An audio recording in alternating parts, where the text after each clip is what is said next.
Berapa yang kelewat? 5 orang ya. Ya, ini juga jadi salah satu soft skill ya, tepat waktu gitu. Dan ini sudah saya sampaikan minggu lalu bahwa ini akan ada quiz ya. Pokoknya masalah ketidaktepatan waktu ini juga nanti kalau kalian kerja itu suatu hal yang perlu di ini ya.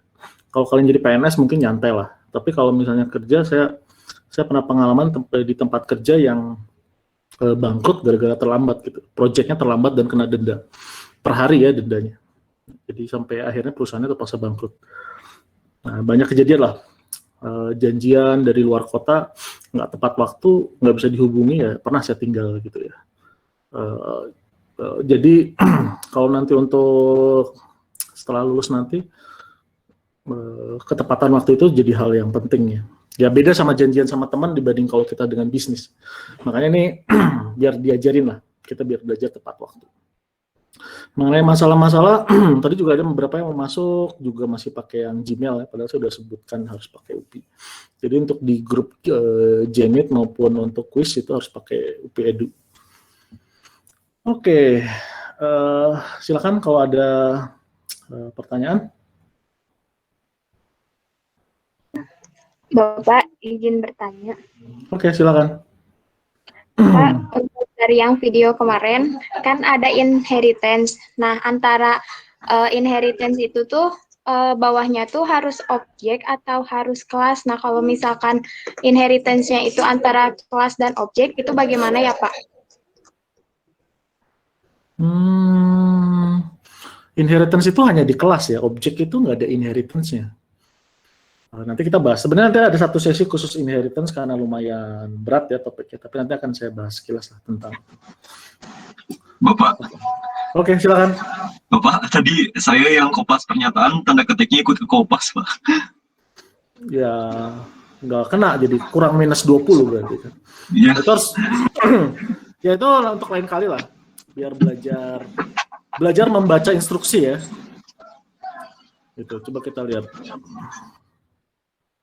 Ya, ini tuh ada 1, 2, 3, 4, 5, 6 ya yang salah. Saya pakai tanda petik. Ini saya nggak tahu dia salahnya apa ya. Masih ada, ya maksudnya saya udah eksplisit suruh copy paste tanpa tanda petik ya. Copy paste tanpa tanda petik.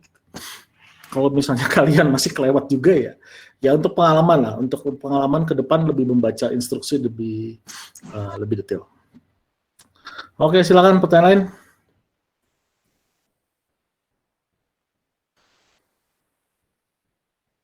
Nah, itu kayak kejadian kemarin ya. Sekarang kan di ijazah harus ada NIK ya. Itu ada alumni yang masukkan nomor NIK-nya salah. Dan ijazah itu di printnya dari Peruri gitu ya. Nggak bisa, kalau hilang atau salah nggak akan bisa di print ulang. Karena di kertas ijazah itu nempel NIM kalian gitu. Nah, itu akhirnya harus bikin surat pernyataan bahwa dia nomor NIK di ijazahnya salah. Nah, itu jadi hati-hati. Urusan-urusan yang sebenarnya kecil tapi ujungnya akhirnya repot ya. Kemudian ya saya pernah lah waktu ngurus paspor itu ada yang salah huruf satu huruf, nggak bisa itu Pak, repot banget harus diubah di level kelurahan kecamatan gara-gara beda hurufnya satu. Oke, jadi hal-hal kecil tapi ya perlu diinin. Silakan pertanyaan lain. Bapak izin bertanya. Yuk. Yang di video Bapak yang mengenai objek itu pas mau ngoding yang objeknya itu harus di atasnya itu mendeklarasikan dulu yang kayak public static void main gitu atau enggak Pak? Atau gimana? Ya, jadi kalau di Java itu public static void main itu untuk yang bagian yang akan dieksekusi ya dari kelasnya. Jadi kalau kita bikin satu program satu file Java, lalu kita compile dan kita running, maka di bagian itu yang akan dijalankan. Jadi itu apa ya? Jadi kayak semacam special function lah. Tapi nanti masalah apa itu public, apa itu static, apa itu void ya, itu nanti dibahas di praktikum ya mungkin. Di modul juga ada tentang itu. Tapi untuk sekarang asumsikan public static void main itu yang default yang harus kita ketik lah gitu ya. kayak program utamanya. Oke, silakan yang lain. Terus Pak, satu lagi. Ya, silakan. Kalau di objek itu kan ada yang new terus objeknya gitu Pak. Kan katanya buat instance dari si objeknya itu. Maksudnya itu gimana Pak, instance? Jadi gini, kalau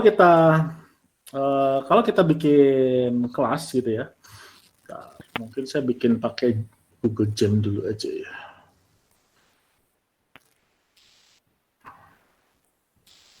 Nah, kita bahas ini aja dulu ya. Kalau misalnya seperti itu.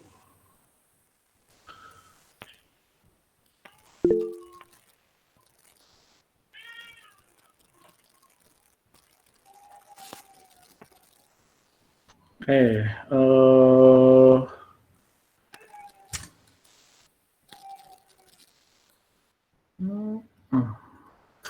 tentang create object ya. Jadi gini, kalau kita misalnya kita bicara tentang mahasiswa aja ya. Pada saat kita bicara mahasiswa gitu. Nah, ini kita bicara tentang konsep gitu ya. Apakah mahasiswa ini ada? Apakah mahasiswa ini ada, bisa dilihat, bisa disentuh? Enggak gitu ya. Jadi ini konsep gitu. Jadi kita nggak bisa kita tahu ada mahasiswa dengan atributnya NIM, nama, kemudian dia bisa kontrak, bisa cuti gitu ya. Tapi kan ini belum menjadi sesuatu gitu ya. Maksudnya kayak belum, kalau di dunia itu belum ada gitu ya, belum dilahirkan. Nah, pada saat kita create gitu ya, kita new, misalnya kita mahasiswa atau jangan mahasiswa lah ya, Budi ya.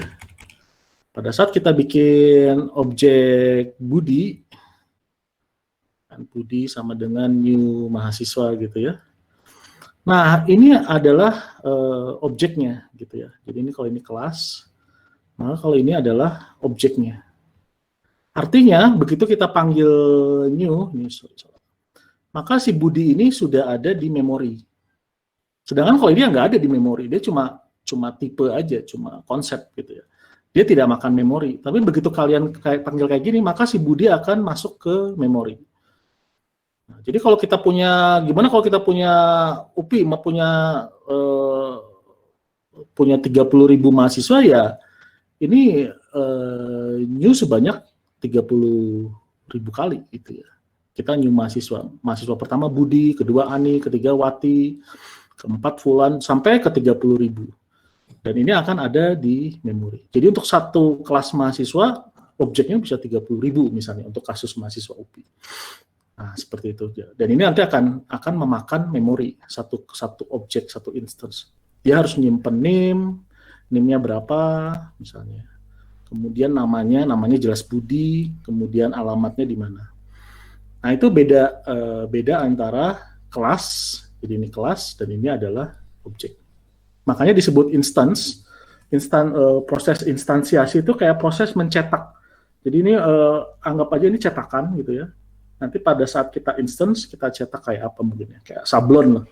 Pada saat kita cetak, maka dia akan menghasilkan ini. Kita cetak lagi, menghasilkan ini. Cetak itu new ya. Setiap kita new, dia menghasilkan objek. Setiap kita new, dia menghasilkan objek. Makanya disebutnya instansiasi. Dan ini disebutnya instance. Jelas ya? Tadi siapa yang nanya? Siap Bapak, terima kasih. Jelas ya? Bapak mau bertanya. Oke, mangga. Tapi kalau misalnya tipe data yang primitif gitu Pak, kayak integer, char dan sebagainya itu nggak perlu nggak perlu di instance gitu. Nggak perlu.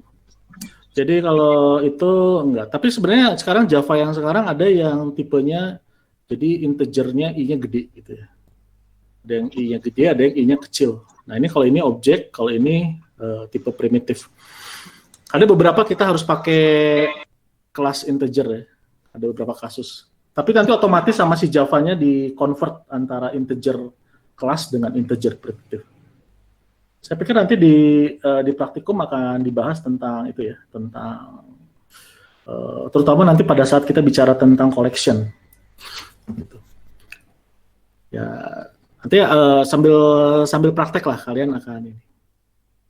Oke, silakan. Jelas ya? Bapak izin bertanya, Ya. kalau yang di Java itu, kalau untuk satu file itu untuk satu kelas, nah itu emang nggak bisa untuk beberapa kelas ya Pak? Public kelasnya cuma bisa satu, Oh, gitu. Jadi di dalam kita bisa bikin nested ya, di dalam satu kelas ada kelas yang lain, itu bisa kalau nggak salah. Tapi untuk publiknya hanya boleh satu. Nah, memang jadi gini, kalau di Java itu kita punya 20 kelas ya, ada 20 file gitu ya. Tapi pengalaman saya itu mempermudah gitu. Jadi pada saat kita mau cari ini kodenya ada di mana ya, kalian tinggal cari nama filenya. Kalau punya kelasnya mahasiswa, berarti ya filenya namanya mahasiswa.java. Kalian tinggal lihat gitu. Di situ ada kodenya, di situ ada atributnya ya, encapsulation ya, gabung antara atribut. Jadi nggak tercecer kemana-mana gitu dengan model seperti itu. Ya kesannya jadi jadi saya bikin program biasanya satu file 10.000 baris, sekarang tercecer kecil-kecil gitu ya. File ada di file ini, ada di file ini. Tapi pengalaman saya itu malah mempermudah ya. Ingat kita bikin program itu kalau masih programnya kecil itu sama kayak bikin rumah satu petak gitu ya. Siapa aja bisa buat, tapi begitu kita bikin program sama dengan gedung 50 lantai, nah di situ kan harus ada struktur gitu ya. Nah itu akan membantu kalau kalian programnya udah gede banget. Oke. Yang nggak gede banget, sedang juga udah terbantu seperti itu. Ya, jelas? ya Pak, jelas. Terima kasih. Yuk, sama-sama. Tadi saya taruh di mana ya?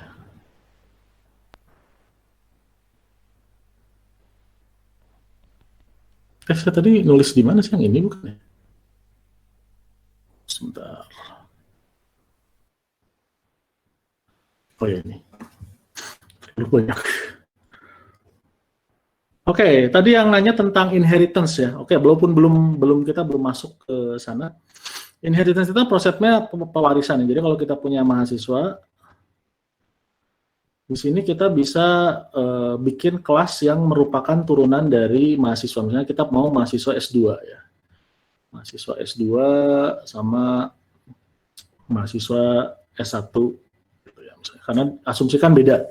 Mahasiswa S2 itu misalnya ada beberapa hal yang berbeda dengan mahasiswa S1. Tapi mereka sama-sama mahasiswa. Kalau misalnya sama persis ya nggak usah bikin kelas baru. Nah, di sini misalnya dia punya atribut name dan nama. Maka otomatis atribut ini dan metode-metodenya, kalau metodenya misalnya kontrak gitu ya, ngajuin kontrak.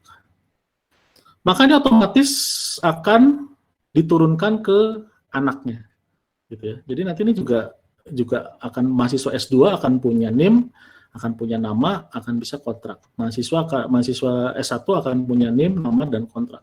Segala yang di parent diturunkan ke anak, gitu ya. Jadi enaknya kalian programnya nggak duplikasi gitu, nggak usah di sini ditulis lagi name nama, di sini ditulis lagi name nama. Kemudian perubahan di sini juga otomatis akan nyampe ke sini dan ke sini, gitu. Nah ini kelas ya, ini kelas, bukan objek. Nah nanti di objeknya kalian akan bisa bikin objek bertipe mahasiswa S2, gitu ya. Jadi kita bisa misalnya Budi ini adalah mahasiswa S2. Sedangkan kalau Wati ini misalnya mahasiswa, ada satu lagi misalnya mahasiswa S3 ya. Nah, ini ada mahasiswa S3. Nah, jadi ini yang objeknya ini. Ini objeknya. Budi, Wati ini objeknya. Dia tipenya mahasiswa S2, dia tipenya kalau yang Wati mahasiswa S3. Tapi ini kelebihan, ini yang disebut dengan polymorphism ya. Kalau kalian punya objek tipenya mahasiswa, makanya MHS ini bisa diisi dengan Budi, bisa diisi juga dengan Wati, gitu. Karena mahasiswa itu adalah parent dari mahasiswa S2 dan mahasiswa S3. Gitu ya. Jadi kita ini mahasiswa generik, pokoknya mahasiswa UPI terlepas dia S1, S2, S3. Nah, ini dia bisa pakai yang ini dan pakai ini. Nah, ini yang disebut dengan polymorphism. Jadi kalau kalian mau nambahin mahasiswa S4 misalnya, kalian nggak usah merubah programnya sama sekali. Kalian tinggal tambah satu lagi mahasiswa S4, program yang lainnya jalan, karena kita memprosesnya mahasiswanya. mau dia mahasiswa S4, S5 gitu ya, D3 misalnya, ininya masih tetap valid gitu. Program yang menggunakan MHS akan jalan tanpa harus diubah. Itu kelebihannya dari polymorphism. Nah, mahasiswa S2 juga punya, misalnya kita bisa nambahin atribut misalnya paper ya, karena S2 harus pakai paper misalnya. Nah, di mahasiswa S1 nggak ada, di mahasiswa S2 ada. Nah, artinya inheritance itu juga dia mewarisi punya parent, tapi dia juga bisa nambahin dirinya sendiri. Kita bicara inheritance ini kelas ya. Instansinya adalah ya objek bertipe ini, objek bertipe ini, objek bertipe ini. Cuma objeknya bisa ada kompatibel gitu. Kita bisa bikin objek yang ini yang nanti diisi dengan yang ini. Nanti kelebihan, nanti mungkin lebih detail lah di khusus satu sesi tentang inheritance ini ya. Gitu. Jelas ya? Tadi siapa yang nanya? Ya, Pak, jelas. Makasih, Pak. Ya, sama-sama. Silakan, pertanyaan lain? Ya, ini memang nanti paralel dengan praktikum ya. Jadi ini konsep, gunanya kita belajar konsep, kita mau nanti di Java, di Python, namanya kelas, objek, prinsipnya sama. Metode, atribut, prinsipnya sama. Inheritance sama. Gitu. Sama kayak kita belajar SQL ya, DBMS-nya mau MySQL, mau Postgre, SQL-nya sama. Bapak mau tanya. Oke, silakan. Bapak, kalau di sini berarti kan mahasiswa itu kan kelas. Nah, mahasiswa S2 dan S1, S3-nya itu kan objek ya, Pak? Nah, kelas juga. Oh, jadi kelas yang dibuat dari kelas gitu, Pak? Sebentar, tadi mana sih itu? Ini ya. Maksud kamu ini mahasiswa ini sama ini objek Ya. itu gimana tadi? Ini kalau saya nangkapnya kan mahasiswa itu yang di atas kan kelas ya, Pak? Nah, yang di bawah kelas itu kan bukannya harusnya objek ya, Pak? Atau bisa membuat kelas lain dari kelas yang sudah ada? Kelas ya, yang ini turunan istilahnya. Oh. Jadi kalau misalnya mungkin contoh lain ya, contoh lain kita punya, ini ngomongin yang RPG ya, RPG nanti untuk tugas besar. RPG itu kan sering kita harus ada item ya. Item itu kan bisa apa sih lah, equip gitu ya, dilengkapi, dipakai lah. Ini kan ada dipakai ya. Kalau kita punya RPG, dia ngambil item atau dia looting ya dari yang dia bunuh, diambil itu kan diambil beda ya, dipakai sama diambil ya, dipungut. Kalau ini dipakai, ditaruh di badannya dia gitu ya. Bisa misalnya dibuang. Nah, tentu item itu bisa lebih spesifik lagi kan, bisa ada kelas. Ini kelas ya, ini saya semua bicara kelas ya, bukan objek ya. Nah, kita butuh kelas lagi yang dia item gitu ya, tapi spesifik, misalnya perisai. Lalu senjata misalnya ya. Ini kelas juga ya. Nah, nanti kita akan ngedeklarasikan khusus bahwa perisai ini adalah turunan dari item. Senjata ini adalah turunan dari item. Sehingga otomatis si perisai ini akan punya metode ini. Si senjata ini punya metode ini. Gitu. Secara otomatis dia akan punya. Nah, kalau Anda bisa tambahin perisai tentunya punya apa misalnya? Daya tahan misalnya, atribut daya tahan. Yang di senjata nggak ada. Kalau di senjata misalnya daya serang misalnya, seperti itu. Damage ya, setiap serang dia mengurangin berapa poin. Nah, seperti itu. Jadi ini kelas. Jadi dia nanti bisa mengakses metode sama atribut di item, tapi bisa ditambahin lagi atribut lain sama metode lain gitu ya, Pak? Betul. Oh, iya. Jadi nanti misalnya kita punya P itu adalah ini apa ya? Perisainya senjata lah tuh, misalnya susah pedang ya, misalnya pedang itu adalah senjata. Nah, pas kita new ya pedang sama dengan new senjata gitu ya, artinya kita bikin objek namanya pedang ya. Sorry, tulisannya jelek. Nah, maka kita bisa langsung pakai pedang titik dipakai misalnya, dipakai. Kita bisa langsung pedang titik dibuang. Walaupun di deklarasi pedangnya sendiri, kalau nggak salah ini kalau inheritance itu pakai ini ya nanti. Saya lupa sintaksnya. Udah lama banget saya pakainya Python terus. Walaupun di deklarasi pedangnya sendiri, bukan pedangnya, senjata, sorry. Di deklarasi kelas senjatanya sendiri, kita nggak nyebutin bahwa kita punya dipakai atau dibuang gitu ya. Otomatis begitu kita inheritance, kita akan nurunin semua yang dipunyain ini. Jadi kita nggak usah ngetik lagi. Nah, enaknya itu. Jadi kodenya Anda nggak banyak duplikasi ya. Jadi kodenya kalau udah metode yang di sini otomatis dipakai, sehingga di sini kita nggak usah bikin. Jadi kodenya nggak double gitu ya. Ini kan kalau kalian kalau bikin program tanpa object oriented kan sering gitu. Bikin lagi copy paste aja lah. Butuh ini copy paste, di sini ada, di sini ada, di sini ada kodenya. Ya pas awal nggak apa-apa, tapi suatu saat Anda mau ngubah misalnya, Anda mau ngubah di sini gitu ya, Anda lupa ngubah di sini. Efeknya adalah nanti programnya jalan, tiba-tiba bug gitu ya, error mendadak. Karena Anda udah perbaiki di sini, tapi di sini belum, di sini belum. Dengan menggunakan object oriented, Anda ubah di sini, ya otomatis ini ngikut gitu, ini juga ngikut. Kita bisa jamin bahwa kodenya nggak duplikasi gitu ya. Bukan kita jamin, kita bisa mengurangi duplikasi. Hati-hati ya, kalian kalau coding terlalu banyak copy paste, maksudnya copy paste dari kode yang Anda ya, kode misalnya Anda pernah bikin program, lalu Anda copy paste program Anda yang dulu, lalu bagian ini Anda copy paste gitu ya, sehingga di program Anda banyak duplikasi. Itu tanda-tanda udah nggak bener kodenya gitu ya. Nanti di maintenance-nya bakalan susah. Kalian bayangin yang maintenance-nya orang lain gitu. Anda kasih kodenya, dia perbaiki di sini, ternyata ada lagi di sini duplikasi. Perbaiki di sini, ada lagi di sini. Sengsara banget gitu ya. Saya dulu pernah, waktu saya kerja, ada satu programmer yang ditakuti sama programmer yang lain. Karena kodenya cuma dia yang bisa baca. Jadi, ditakuti gitu ya. Nah, itu jangan sampai kayak gitu ya. Oke, jelas ya? Jelas, satu nuhun, Pak. Ya, sama-sama. Nanti detailnya di codingnya akan lebih kelihatan lah. Inheritance itu seperti apa. Tapi dari sisi konsep seperti itu. Nah, nanti kelebihannya, Anda bisa nanti di dalam program itu hanya menggunakan item aja. Maksudnya gini, misalnya kita bikin program yang kalau si player kita mati, seluruh itemnya di-eject gitu ya, kelempar gitu. Kayak apa gitu ya, Dark Soul gitu ya modelnya. Oke, jadi kita harus loop ya, loop untuk semua item yang dimiliki, loop untuk semua item. Nah, kita panggil item dibuang, gitu misalnya. Kalian punya kode kayak gini yang dipanggil kalau si playernya mati.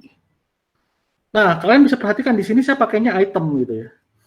Nah, nanti Anda bisa aja di dalam item ini Anda punya objek perisai, Anda punya banyak senjata, Anda punya beberapa perisai, Anda punya item-item yang lain, nanti ini ada item-item yang lain. Ini kodenya berlaku untuk semua gitu. Perisai dibuang juga valid gitu. Saat item ini berisi perisai, dipanggil dibuang, valid. Saat ini berisi senjata, dibuang, valid juga. Bahkan nanti Anda pada saat Anda tambah, misalnya Anda tambahin item baru nih, Anda tambah item X misalnya apa ya, obat ya, obat-obatan gitu ya, maka kode ini nggak perlu diubah sama sekali, gitu. Yang biasanya kejadian, yang kalau kita nggak pakai object oriented, if misalnya tipenya senjata, maka apa, if tipenya perisai, maka apa, if tipenya obat, maka apa. Jadi banyak if gitu ya. Setiap tipe perlakuannya berbeda. Saat Anda nambahin baru item yang jenisnya baru, maka di sini Anda harus nambahin lagi kodenya. Bandingin dengan yang ini. Dengan yang ini Anda nggak usah ngerubah kodenya sama sekali. Jadi kayak plug and play aja. Kita bikin yang baru, di plug, langsung ini bisa jalan gitu. Makanya jadi akan lebih, programnya jauh lebih gampang untuk di maintenance dengan menggunakan object oriented. Ya nantilah detailnya khusus sesi object oriented lah. Sesi inheritance dan polymorphism. Ini namanya polymorphism ya. Polymorphism itu si item ini bisa jadi perisai, bisa jadi senjata dan segala turunannya dari item. Itu yang disebut polymorphism. Oke, silakan. Makanya walaupun sekarang programmer tuh banyak banget ya, semua SMK ada programmer,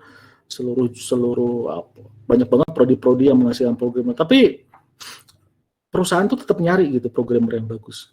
Karena programmer yang bagus itu produktivitasnya bisa sampai 100 kali lipat. Saya pernah baca ya, 100 kali lipat. Kalian bayangin kalau yang codingnya dia pakai object oriented, dia ngerancang dengan baik segala macam. Mungkin awalnya dia lambat gitu ya, karena dia ngotret dulu ya, ngerancang bikin arsitekturnya dulu.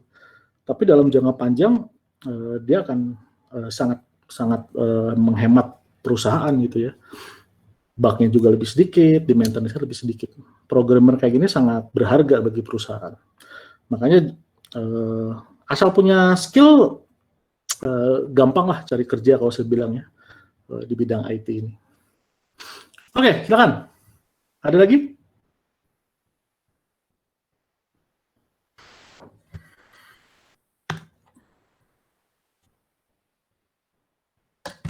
Ada? Oke, kita bahas. Ya, Arfiansa, nggak jadi? Nggak jadi, Pak. Bapak, saya mau nanya, Pak. Oke.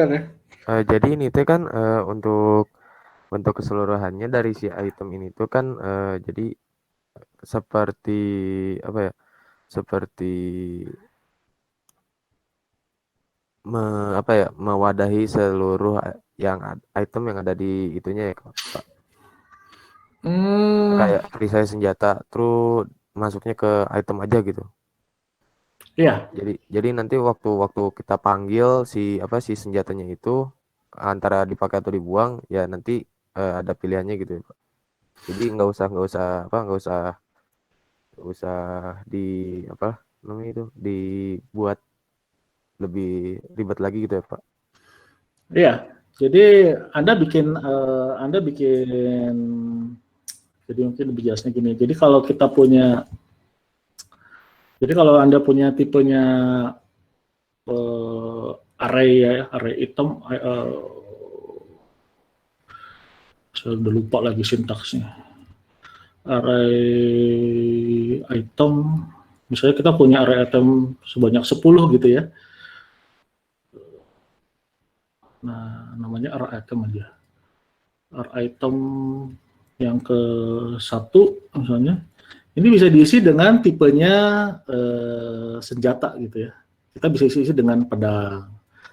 Array item yang kedua diisi dengan perisai kayu misalnya.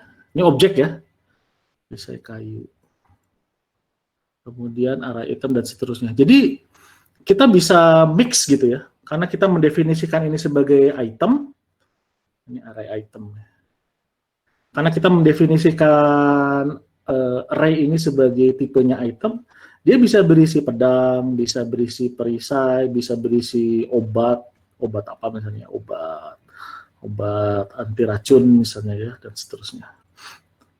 Jadi satu tipe bisa menampung berbagai macam tipe di bawahnya tentunya ya, dengan tadi kita definisikan bahwa struktur inheritance-nya seperti ini. Nah, jadi kalian bisa bayangin enaknya adalah seluruh kode kalian yang menggunakan item, misalnya di sini array item, itu kalaupun ada tipe baru item, kodenya nggak usah diubah sama sekali. Karena kita bisa perlakukan generic gitu ya. Array item yang misalnya di dalam loop ya, array item yang ke I sama dengan misalnya dibuang, misalnya seperti itu. Nah, ini tinggal pakai isinya, kalau misalnya isinya adalah pedang, dia akan manggil yang pedang. Kalau misalnya tipenya perisai, dia akan manggil yang perisai. Gitu. Jadi ini kode ini nggak perlu kita ubah gitu. Nah, ini sangat powerful karena di mana-mana kita sering pakai gitu ya. Kita sering memperlakukan, memang kita kadang-kadang misalnya kita perlu dia sebagai pedang, dia sebagai perisai, tapi kadang-kadang kita perlu dia sebagai yang generik, sebagai item. Kayak tadi kalau misalnya mati dilempar semua itemnya keluar badannya dia gitu. Itu kan kita nggak peduli dia pedang, peduli itu dia perisai, perlakuannya sama-sama dibuang. Kita butuh yang generik. Gitu. Tapi kalau kita butuh spesifik ya kita bisa pakai gitu ya. Tapi biasanya harus di casting dulu kalau nggak salah. Kalau kita tipenya pedang, nanti kita pakai spesifik pedang. Ya pokoknya menarik lah nanti untuk ini. Tapi pelan-pelan aja. Ini kan baru pertemuan yang kedua ya. kita bukan bootcamp gitu, harus rusuh gitu ya. Santai aja. Iya Pak, terima kasih Pak. Ya, sama-sama. Jadi tenang, kalian masih punya waktu banyak ya. Kita belajar pelan-pelan aja, tapi sistematis gitu ya. Oke, silakan. Ada lagi pertanyaan? Pak, izin bertanya. Oke, silakan. Kalau misalnya, ini kan saya pernah memainkan game Astroneer gitu ya. Itu tuh semacam luar angkasa. Game permainan luar angkasa adventure. Nah, di sana tuh ada 3D printer. Objek 3D printer yang mana nantinya bisa mencetak objek 3D printer lagi gitu. Alat objek 3D printer lagi.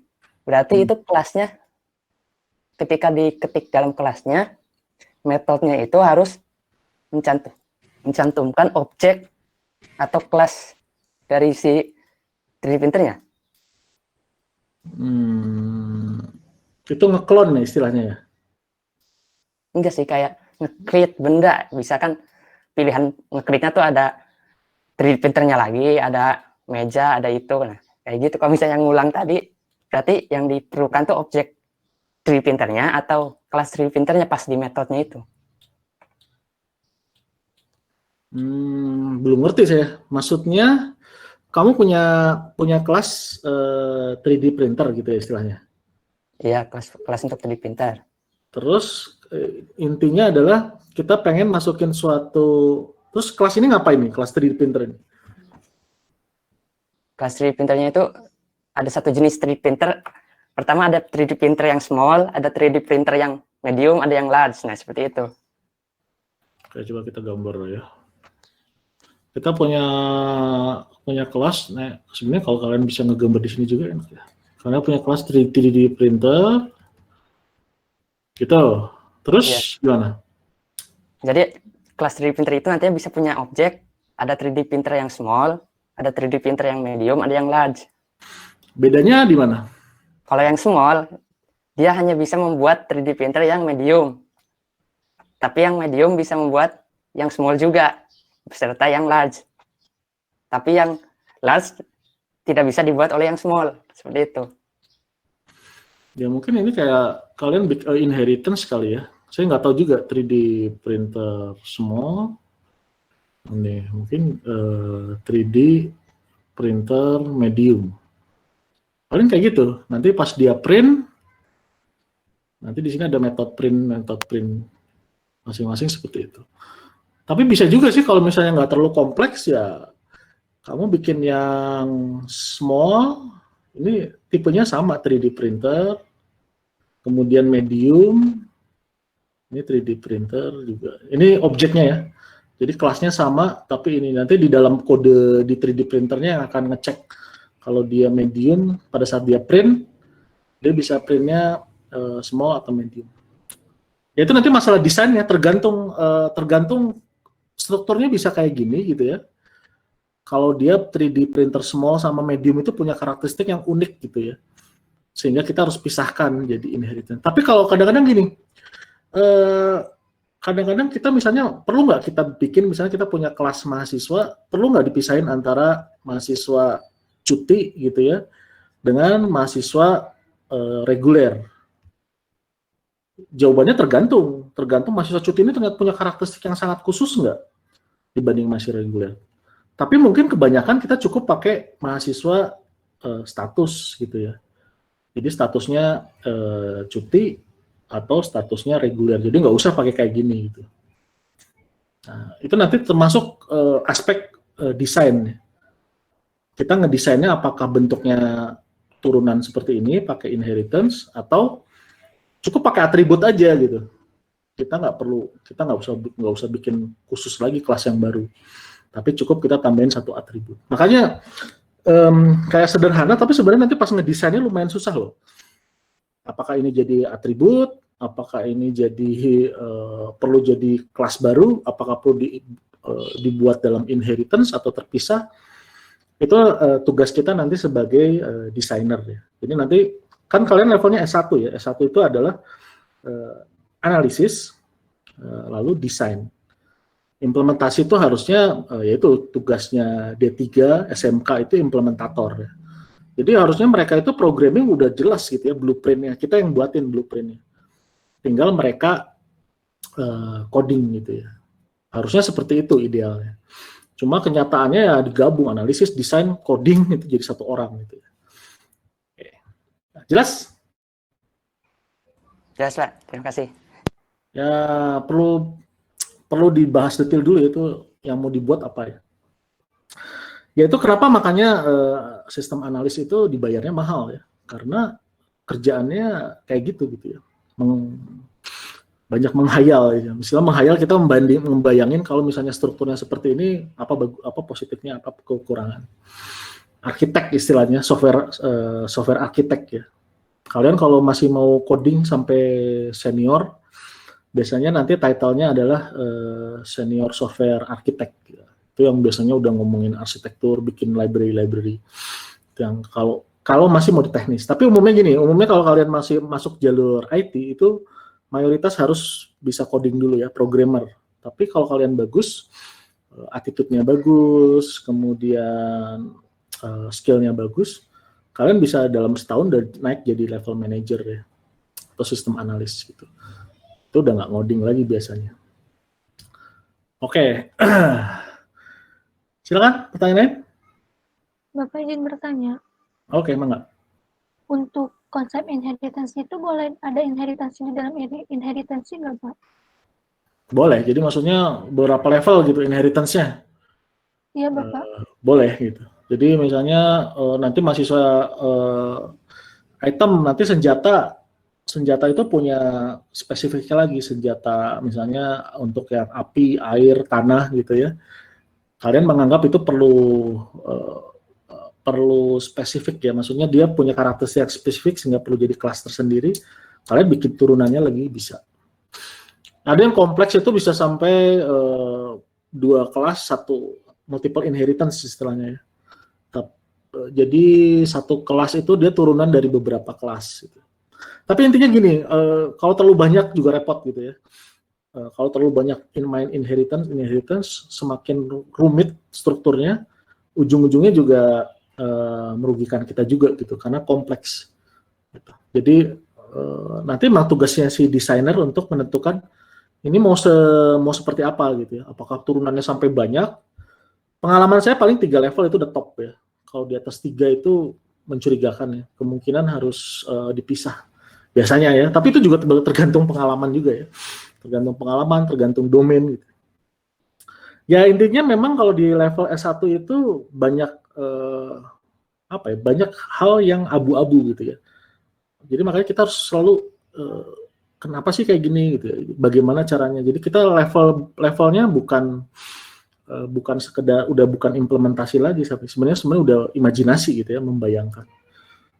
Makanya bayarannya mahal karena susah untuk berimajinasi seperti itu gitu ya. Untuk merancang itu butuh skill. Oke, ya mudah-mudahan nanti makanya kita mulai dari awal, nanti mulai minggu depan udah mulai masuk ke tugas besar, pelan-pelan mulai dari analisis, kemudian desain sampai ke implementasi. Tahapannya ada semua ya. Oke, jelas ya? Kang, banyak nanti inheritance tuh banyak variasi-variasinya. Silakan, ada lagi nggak?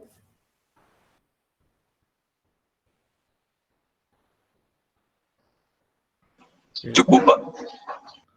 Oke, kalau itu kita bahas sekilas aja tentang kuis yang tadi ya.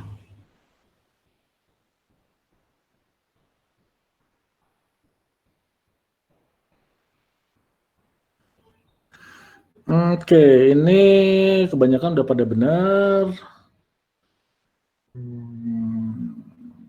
Ada kecuali ya, ini mungkin yang ngejawab salah karena nggak ngebaca kecuali. Kecualinya udah saya perbesar gitu ya. Tapi karena nggak ada bold, saya nggak tahu caranya bikin bold di Google Form. Oke, ini mungkin salah ketik lah ya. Nah, moduler masih ada yang jawabnya moduler. Dengan moduler, bugnya potensinya akan berkurang tentunya. Ingat di video saya tampilkan contoh sebenarnya bukan hanya contoh International Space Station ya, yang sistemnya moduler. Jadi kan kalau itu ada yang rusak, dia nggak akan merembet ke bagian yang lain. Sama kayak kapal selam lah. Kapal selam itu dia sistemnya banyak ruangan. Kalau ada ruangan satu bocor, tinggal dikunci, maka nggak nyebar ke tempat yang lain. Nah itu aspek modular itu akan bagusnya di situ gitu ya. Dia lebih terisolasi antara satu bagian dengan bagian yang lain. Oke, jadi dia akan pasti mengurangi bug ya kalau seperti itu. Kayak kode yang dihasilkan lebih pendek ya, tadi udah dibahas ya, malah jadi agak lebih panjang kalau kita pakai object oriented. Nah, ini sama ya aspeknya, ini aspek modular juga. Oke, ini juga udah pada bagus ya. Ya makanya kalian kalau misalnya sharing jawaban, yang rugi kalian sendiri gitu. Saya anggap, oh udah bisa gitu ya. Saya akan bahas seperti kayak gitu. Oke, yang ini senjata, perisai. Kita bisa lihat ya kalau kelas itu dia generik gitu ya. Sedangkan kalau yang spesifik seperti ini udah objek ya, objek dari senjata. Gitu. Nah, ini kebalik ya dia yang jawab ini. Oke, mungkin ini lebih bervariasi. Perisai. Kecuali juga ya ini. Atribut kekuatan ya bisa, metode digunakan bisa. Nah ini bedanya di sini ya. Atribut, makanya ini salah. Dibuang itu bukan atribut tapi metode. Jadi kalau Anda bikin kelas lalu nama atribut itu umumnya akan kata benda. Name, nama, apalagi ke damage gitu ya, kekuatan atau defense itu kata benda, itu atribut. Kalau metode itu umumnya kata kerja, dibuang, kemudian kontrak, mengajukan cuti misalnya, itu kata kerja. Kalau kebalik, kalau misalnya atributnya kata kerja atau metodenya kata benda, harus dicurigai itu. Jangan-jangan kita salah ngerancang gitu. Sebenarnya dia bukan metode atau dia bukan atribut. Kayak gitu ya. Jadi bisa dilihat dari kata benda atau kata kerja. Yang terakhir, ini juga banyak yang benar ya.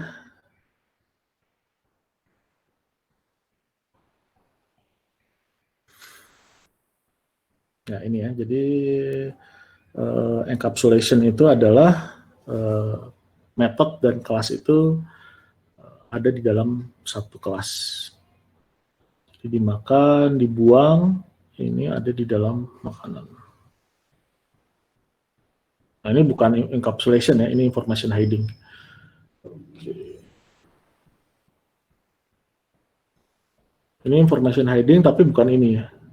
Konteks di sini adalah konteks dari enkapsulasi. Oke. Tapi kayaknya udah pada benar lah. Saya bahas sekilas aja lah tentang ini ya, tentang information hiding sama enkapsulasi. Oke, jadi kayaknya kelas tadi udah ya, kelas sama objek udah dibahas tadi perbedaannya. Karena sering ketukar ya. Ada yang bilang, oh ini errornya ada di objek X gitu. Padahal yang dimaksud sebenarnya kelas gitu. Nah, memang objek bisa aja bikin bug. Oh ini gara-gara belum di-create, belum di-new, dia bikin null pointer. Nah, itu objek gitu ya. Nah, jadi jangan ketukar antara kelas dan objek. Terus saya sering dengar ketukar-tukar gitu. Orang ngomongin kelas, objek sebenarnya kelas. Kebanyakan itu. Yang pertama encapsulation. Nah ini udah jelas sih satu metode dan atribut. Ini dijadikan satu. Nah, ini adalah konsep dari encapsulation. Nah, kalau kalian dulu bikin program, kalian kan sering bikin programnya variabel di atas gitu ya. Ini variabel, lalu kodenya di bawah. Nah, ini kode gitu ya. Mau di sini adalah tipenya macam-macam, mahasiswa S1, S2 atau misalnya item pedang, perisai itu semua ada di sini. Semua bisa mengakses ke sini gitu ya. Jadi Anda mau ngakses pedang, mau ngakses perisai, ya tinggal aja akses aja langsung gitu ya semua. Nah, ini dalam kelihatannya kayak cepet ngodingnya model kayak gini ya. Biasanya kodenya satu file tapi panjang ke bawah gitu ya. Nah, tapi ini kelemahannya adalah ini kecampur-campur. Jadi pada saat kita mau reuse ya, kita mau gunakan ulang. Ya, misalnya Anda bikin lagi RPG yang versi baru gitu ya. Saya dulu udah pernah bikin nih kode untuk manajemen item misalnya. Nanti RPG itu manajemen item itu jadi penting ya. Saya udah bikin kode manajemen item. Nah, bandingin kalau misalnya Anda pakai model yang kayak gini, Anda punya banyak kelas-kelas gitu ya, di mana udah atribut sama metodenya udah nyatu gitu ya. Dibandingkan dengan yang model seperti ini. Jelas jauh lebih gampang kita reuse yang kayak gini. Oke, manajemen kelas, manajer kelas kita panggil, kita ambil item manager ya, item manager. Kita pungut, kita ambil. Oh, item-itemnya mana? Itemnya kita ambil. Reuse bakalan cepet gitu. Bandingin dengan ini. Ini kita mau ambil ini, oh nyangkut dengan yang ini. Jadi kita harus ngambil juga bagian yang ini. Oh, ini juga nyambung lagi dengan bagian ini. Akhirnya reuse-nya akan sulit. Ujung-ujungnya paling kalian akan ngoding lagi dari nol. Gitu. Jadi reusability-nya akan rendah. Ya, mahal ya. Coding dari nol ya jelas mahal. Oke, kemudian Bapak maaf. Ya. Ini Jamboardnya belum ke share screen, Pak. Oh gitu. Ya, kelihatan? Ya, ada, Pak. Wah, nggak dari tadi. Saya ada beberapa Jamboard kayak ketuker-tuker. Oke, tadi gini ya. Kenapa nggak dari tadi ngingetinnya? Oke, ini encapsulation. Saya ulang lagi ya. Kita kalau pakai object oriented, metode dan atribut itu jadi satu. Nah, kemudian kalau kalian pakai model reguler, seperti kayak gini. Ini variabel, kemudian ini kode, gitu ya. Ini yang cara klasik lah. Gitu. Biasanya nanti satu file panjang ke bawah gitu ya, semua kecampur. Tapi enaknya saya butuh apa, akses ke sini. Saya butuh apa, akses ke sini gitu kan. Kayak cepat gitu ya. Tapi pada saat Anda mau reuse, Anda bikin RPG yang baru, model seperti ini akan lebih enak. Anda mau ngambil item manager dengan atribut, metodenya diambil. Item-item yang diperlukan, senjata, kemudian perisai, ambil. Bandingin dengan ini.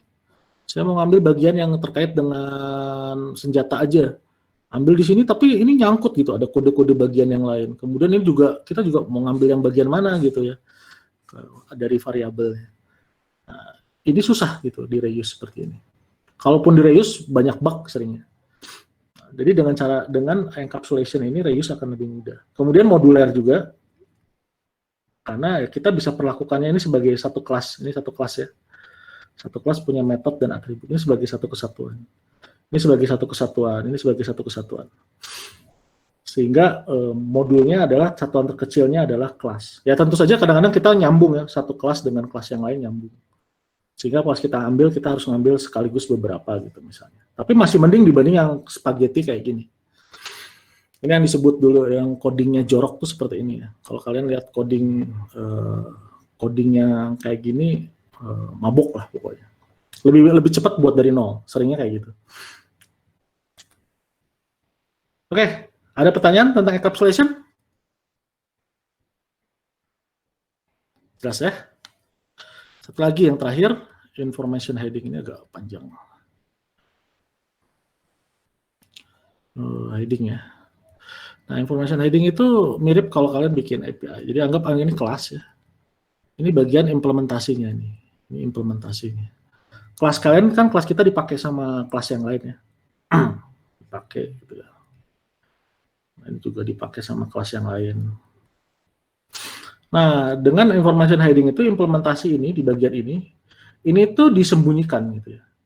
Jadi pengguna kelasnya kita ini hanya tahu bagian luarnya aja, bagian interface-nya aja.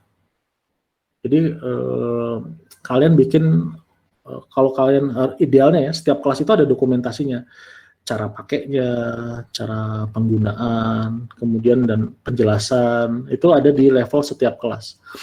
Jadi si pengguna kelas itu cukup baca dokumennya aja gitu. Oh, saya kalau mau pakai kelas ini harus kayak gini, saya masukin ini, nanti outputnya kayak gini. Dia nggak perlu tahu implementasinya seperti apa. Nah, kelebihan dari kayak seperti ini adalah kalau Anda ubah implementasi di bagian sini, implementasinya kalian ubah, maka yang ini dan yang ini nggak usah diubah gitu. Si pengguna kelas kita nggak perlu ngubah sama sekali. Ya, saya panggil metode X, inputnya ini, maka saya akan ekspektasi saya outputnya akan seperti ini. Itu tetap tidak akan berubah. Walaupun dalamnya mungkin kalian bongkar-bongkar, oh ini ternyata lebih lambat, saya bongkar lagi implementasinya, saya bongkar lagi. Orang lain nggak perlu tahu gitu, kelas lain nggak perlu tahu. Nah, bandingin dengan yang kalau kita nggak pakai kayak gini. Jadi kita langsung misalnya ini implementasi ya, ini implementasi, orang langsung pakai kayak gini. Nah, awalnya mungkin cepat gitu ya, awalnya cepat, nggak usah baca dokumentasi gitu ya, langsung aja, saya butuh apa, pakai gitu. Bahkan mungkin kalau kalian gatel, kalian ubah sendiri aja supaya butuh. Gitu. Nah, tapi ini dampaknya kalau kita digunakan oleh banyak bagian kode ini digunakan oleh bagian yang lain gitu ya, semakin banyak, maka begitu ini berubah implementasinya, di sininya berubah, maka ini akan nggak jalan, ini nggak akan jalan, ini nggak akan jalan, ini nggak akan jalan, ini nggak akan jalan, ini nggak akan jalan. Nah, kayak gitu. Itu yang disebut dengan namanya ripple effect ya. Kalau kalian lempar batu ke kolam, nanti akan kayak gini kan, ripple. Gitu. Makin lama makin gede. Nanti ke jalan. Nanti yang ke sini ini juga nanti nggak jalan. Berantai gitu. Makin lama makin gede. Sedangkan kalau kalian modelnya seperti ini, diubah di sini, ini tetap jalan, tetap jalan, tetap jalan. Jadi kodenya akan jauh lebih mudah di maintenance. Dan padahal kalau kita bicara software itu bukan kayak meja yang sekali beli dipakai 30 tahun nggak berubah. Software itu setiap tahun, sekarang Merdeka Belajar, SIAK itu harus diubah lagi, dan seterusnya. Jadi sangat sering berubah. Model yang kayak gini nih, mimpi buruk gitu ya. Diubah satu, dampaknya berantai. Ubah satu, errornya lagi terus. Jadi nggak selesai-selesai gitu. Ini kalau kalian kerja di project yang seperti ini, makan hati lah pokoknya. Ya. Jadi kebayang ya tentang information hiding, kenapa dia menjadi salah satu kelebihan dari object oriented. Ya saya pikir udah cukup untuk hari ini. Silakan kalau ada pertanyaan. Maaf Pak, saya ada pertanyaan Pak. Oke, silakan. Jadi kan nanti di game RPG ini sendiri kan mungkin bakal ada sistem gacha gitu kan ya Pak? Apa gacha itu apa? Jadi untuk mendapatkan item yang bagus gitu Pak, tapi dengan cara diacak gitu Pak, random. Gitu. Oh iya, boleh. Nah itu tuh gimana Pak untuk ininya? Jadi kan nanti pasti ada rate masing-masing dari item-item tersebut gitu Pak.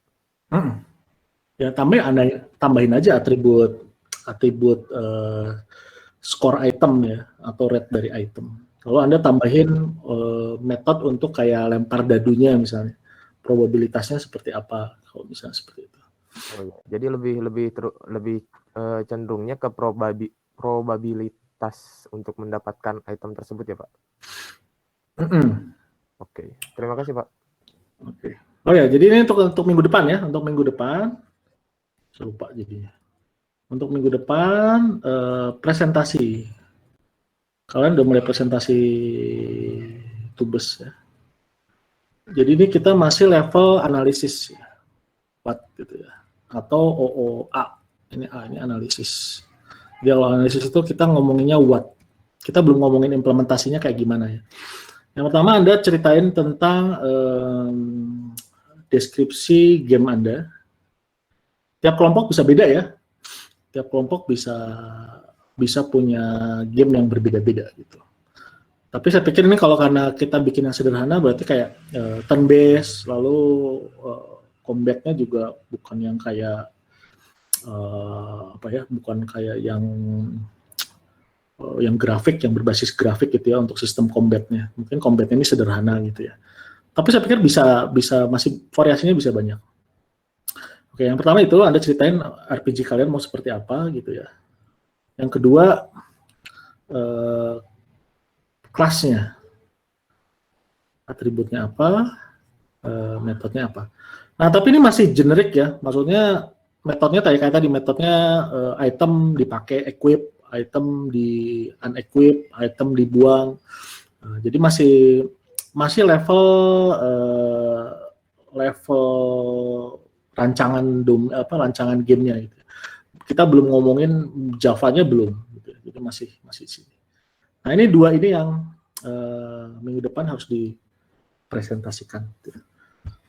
Ya tapi nanti tentu kita bisa adopsi, kita bisa curi ya kelompok lain. Oh ini idenya bagus, ada fitur ini, ambil kayak gitu. Jadi silakan aja kita saling sharing. Mungkin mencuri nggak bagus tepatnya ya.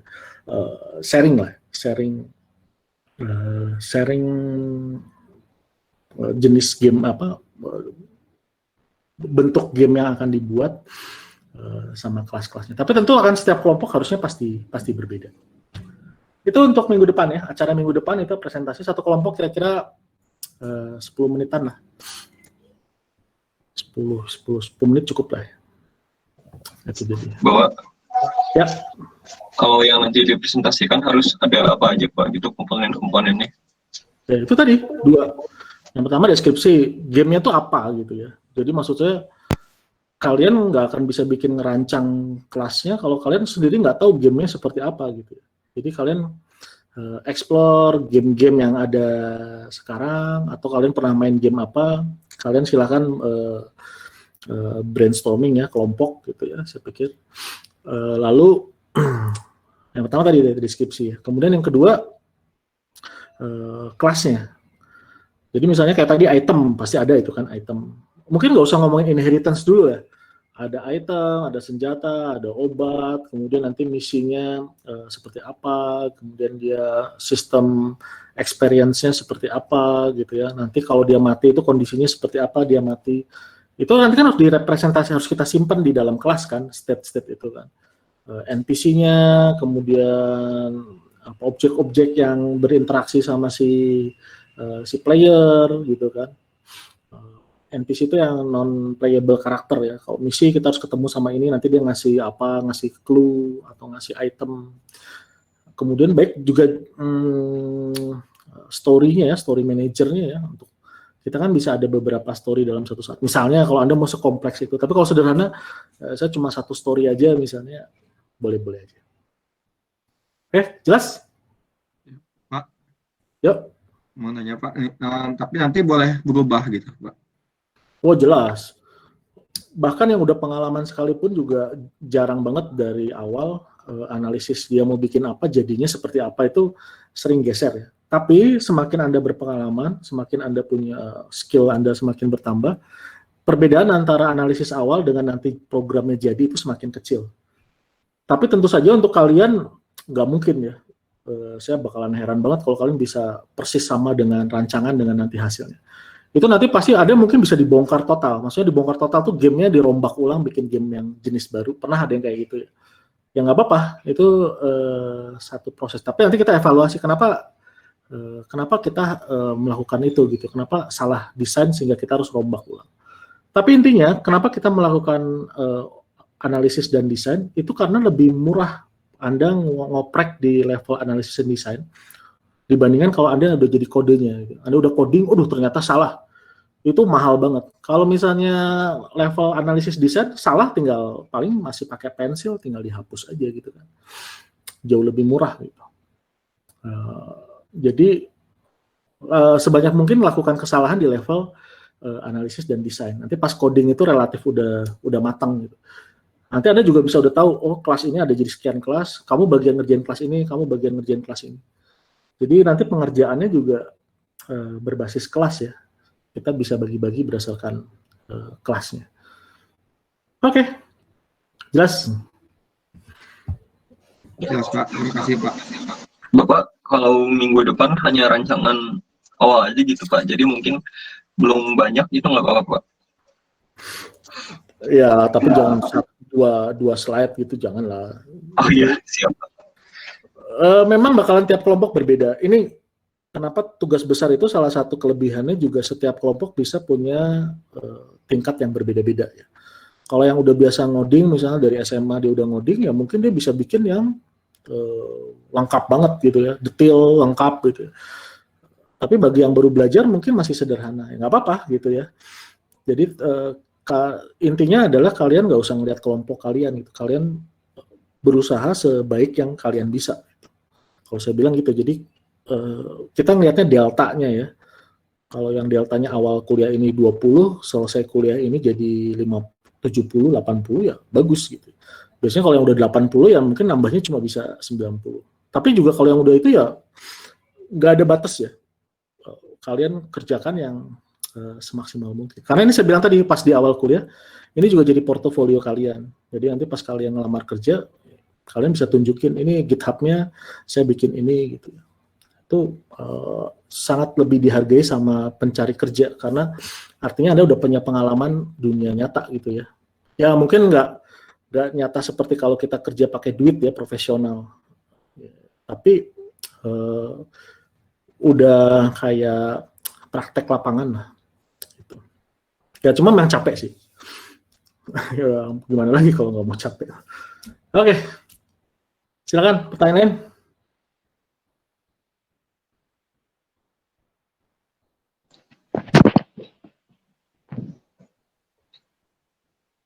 Ada, Fajrin?